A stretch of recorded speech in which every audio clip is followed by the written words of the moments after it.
நம்ம நினைக்கிறோம் ஒவ்வொரு செயல்பாடுகளும் தனித்து நம்ம தனி தான் அப்படின்னு நினைக்கிறோம். கிடையவே கிடையாதுங்க. நம்ம உடம்புல இருக்கிற ஒவ்வொரு அணுக்களும் ஒவ்வொரு உறுப்புகளும் ஒன்றோடு ஒன்று தொடர்பில் இருக்க மாதிரி இந்த இயற்கையும் மனிதர்களும் மற்ற இயற்கை ஜீவராசிகளும் எல்லாமே ஒன்றோடு ஒன்று தொடர்பில் தான் இருக்கும். நம்ம கோவப்பட்டால் அது சின்ன ஒரு உணர்வு தான். கோவப்பட்டால் நம்மளுடைய உடம்பு சூடாகும், மற்ற ஆர்கன்ஸ் எல்லாமே வீக் ஆகும். அதே சந்தோஷப்பட்டுமா ரொம்ப புத்துணர்ச்சியாக இருக்கும், சாப்பிடவே தேவையில்லை, அந்த அளவுக்கு நம்மளை உற்சாகப்படுத்தும் அந்த சந்தோஷமானது. அந்த வைப் வந்து நம்மளுடைய பூமியில் இருக்கக்கூடிய மற்ற ஜீவராசிகள், மரம், செடி, கொடி, மனிதர்கள் எல்லோரையும் அதை உணர செய்யும். நம்மளுடைய செயல்பாடுகள் ஒன்றும் இயற்கையோடும் மனிதர்கள் கூட மற்ற ஜீவராசிகள் கூடவும் கனெக்ட் ஆகுது. அது சின்ன உணர்வுகள் தான், அதுதான் மிகப்பெரிய சக்தியாக செயல்படுது.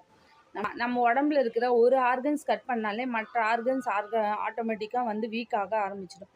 அது நம்மளுக்கு தெரியாது. ஆனால் அதே போல தான் இயற்கையில் நடைபெறக்கூடிய அனைத்து செயல்பாடுகளுக்கும் ஒவ்வொரு தனி மனிதனும் பொறுப்பாகிறான். அவனால் ஏற்படக்கூடிய பிரச்சனைகள்னால தான் இங்கே இயற்கையும் சீரழிது, மக்களுக்கும் பிரச்சனைகள் ஏற்படுது.